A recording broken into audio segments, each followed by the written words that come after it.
My name is Joel Arnold. And my name is Jackie Arnold. We're parishioners at St. Patrick in Kingman. We have been married 16 years and have 5 kids, ages 15 to 5. We are here to reflect on Mary and Joseph's fiat. We just got back from our family vacation. We traveled across some of the western states to visit Arches, Canyonlands, and Yosemite National Parks. Our family has really grown to love the beauty and adventure of our national parks, and we had a great time hiking together. Some of the trails are really well marked, with an obvious path ahead, but there are other trails where all of the terrain looks alike, and you have to look for what's called a cairn. A cairn is a stack of rocks that point the way forward. It struck us that these trails with cairns are a good analogy for our spiritual journey and the meaning of fiat. Often it can seem difficult to discern God's will in our lives. What is the right path when life is complicated? What does it look like to be a saint? And how do we make it to heaven, our end destination? But often, fiat is just about completing the next leg of the journey, instead of needing to know the whole plan.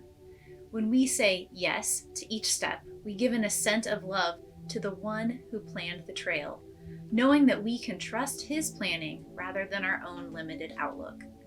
As we finish each leg, God will reveal the next step to take after that. The key is to be on the lookout for spiritual cairns that point to the next part of the journey.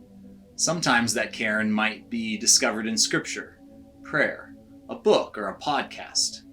For us as Catholics, we can be sure that there are constant cairns found in receiving the sacraments when we approach them with open hearts.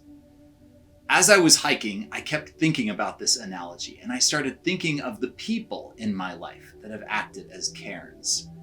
Just when I was starting to feel lost, they have been standing out from the landscape, steady and true, guiding me in the journey. It can be tempting to think Mary and Joseph just made one fiat and then everything else took care of itself after that. But the reality is that it was a continuous series of small, everyday fiats. Mary and Joseph's fiat didn't stop with the incarnation or the nativity. They submitted their entire lives to the next revelation of fiat, like living in Bethlehem, or the next, like fleeing to Egypt, all the way to Mary's assumption into heaven. Mary and Joseph were attentive to the cairns that illuminated the next part of their journey.